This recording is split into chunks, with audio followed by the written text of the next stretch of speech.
Hello, kwa majina naitwa Dancing King Makopa. Ni mwana simulizi wako wa simulizi tamu kabisa ya Bikla na Tango. Leo ni sehemu ya kwanza ya simulizi tamu kabisa, ila nikupe onyo ndugu yangu. Simulizi hii usikiliza watu wenye umri wa miaka 18 kwenda juu. Kama una umri wa chini ya miaka 18, tafadhali usisikilize simulizi hii, kwa kuwa itakuwa haikuhusu.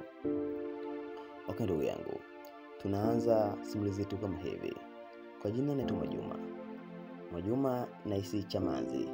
Ndugu yangu, Mwajuma anaishi Chamazi.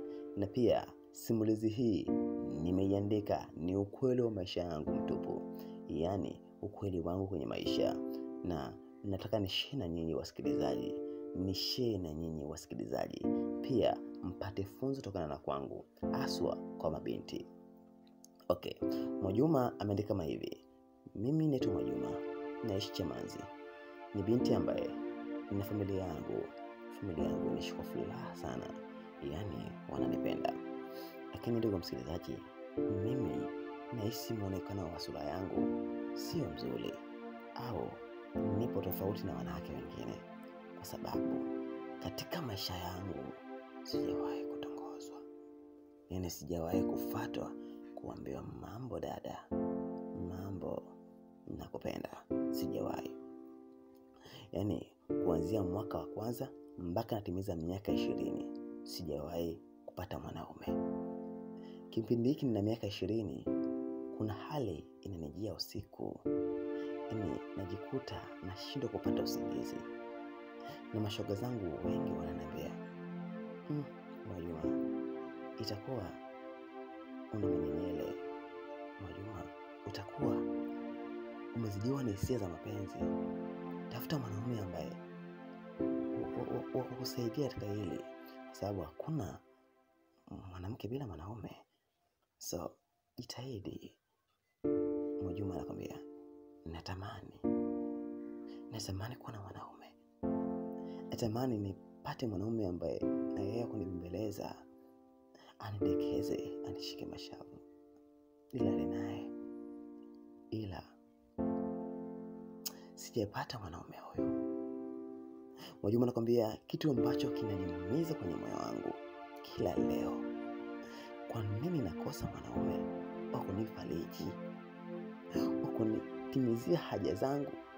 Sawa, asinipe chochote, hata awe anatimiza haja zangu tu, kwa sababu hii hali inanitesa sana. Wanafika muda najiangalia kwenye kioo na mlaumu Mungu. Lakini sina ubaya wa kutisha. Sawa mbaya, lakini sina ubaya wa kutisha.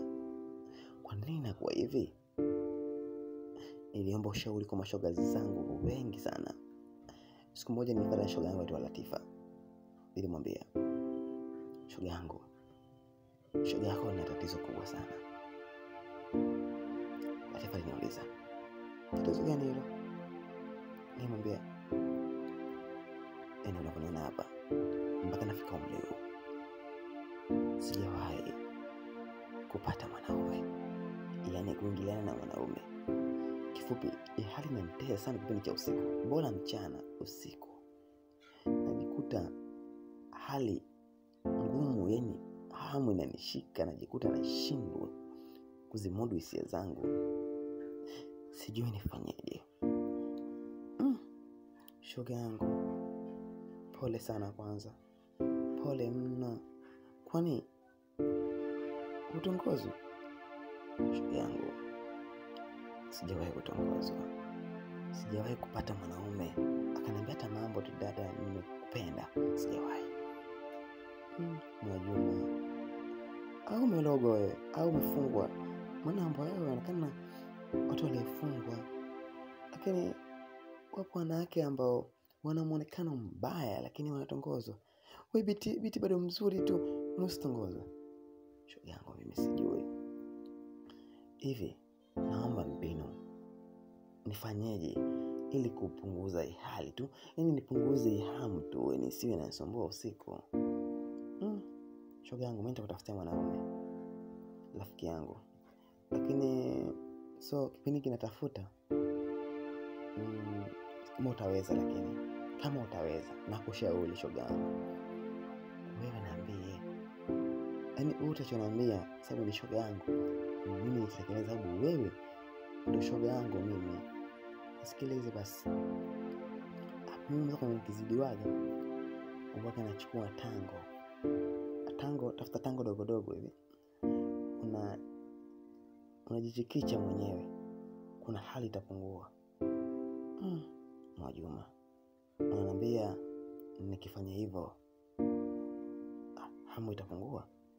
Ndio, kwa sababu ukifanya hivyo ni sasa umeingiliana na mwanaume. Kwa kuna hormone zitakuwa zinatoka, utaamka tu vizuri.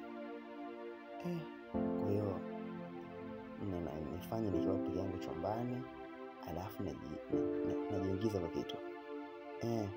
Kaa peke yako chumbani, tulia, chukua mafuta ya nazi, jipake vizuri, alafu chukua tango, ichikiche mwenyewe, ipunguze hamu mwenyewe.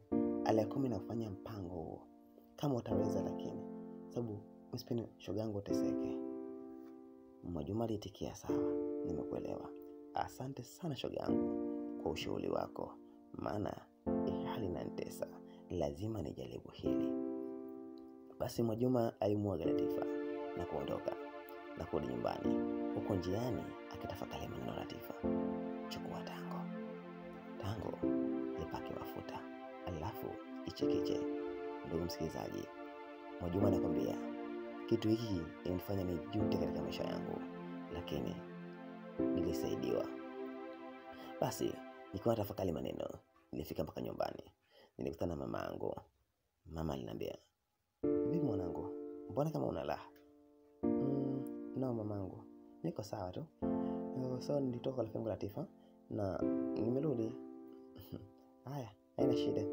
Maana nilijuza umeenda wapi. Ndiko rafiki yangu tu. Sawa mwanangu. Basi Mwajuma aliingia ndani. Alipoingia ndani alitoka tena. Mama alimuuliza, "Unaenda wapi?" "Ana, naelekea gengeni." Gengeni?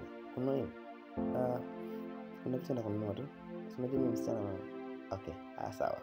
Basi Mwajuma alikuwa na tani, yeye anatembea taratibu mpaka gengeni, lakini moyoni ana maswali makubwa sana. Ukubwa wa tango na ukubwa wangu mimi itafaa, na tango lina gani itaingia huku? Mbona mimi na sehemu ndogo sana? Lakini alifuata ushauri, inawezekana hii sehemu ni kubwa kwangu. Basi aenda kwa muuza genge, akaangalia matango, akaona matango yote makubwa.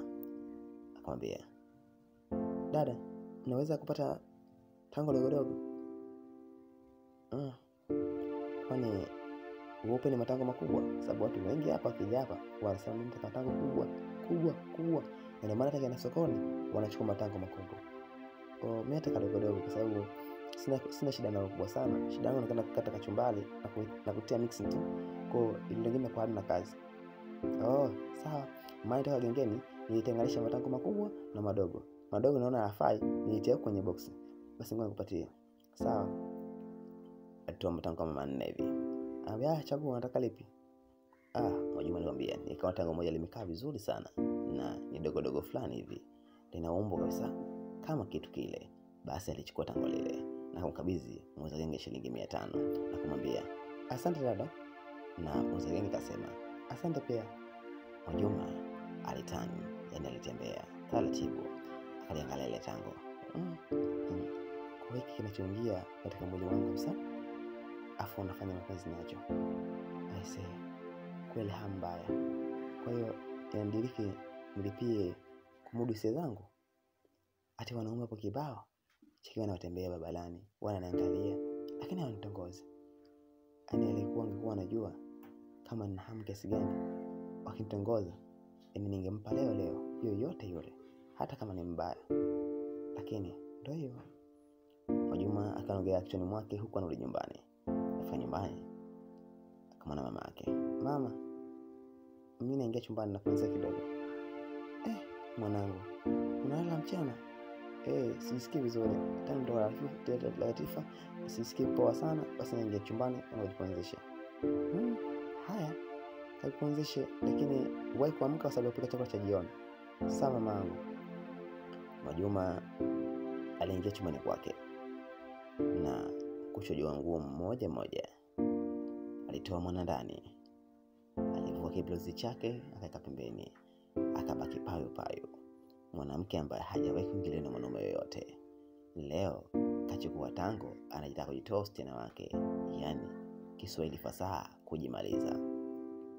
Basi Mwajuma alichukua mafuta nazi pale mezani na kujipaka, na kuchukua ile tango kulipaka. Anakwambia, nilianza kidogo kidogo, nilichikicha kwa kuwa hamu zangu zilikuwa kubwa sana. Kila nilipojichikicha nilikuwa nasikia maumivu na kalaha kidogo, nikajikuta nimezamisha kile kitu, yani tango limezama, na nikajikuta sasa napeleka spidi ambayo sio ile nilianza nayo, yani naingiza na kutoa kama nafanya mapenzi. Kusema kweli nimejikuta nimeloa. Kiukweli nilikuwa nazidiwa na hali ile. Nikajikuta nimetoa usichana wangu kwa kutumia tango, na nikawa najichikicha kweli, yani kama masaa mawili bado tumenajichikicha, kwa sababu nilikuwa nimeshikwa. Ndugu msikilizaji, kwa leo tuishie hapo kwenye simulizi yetu tamu kabisa ya Bikla na tango.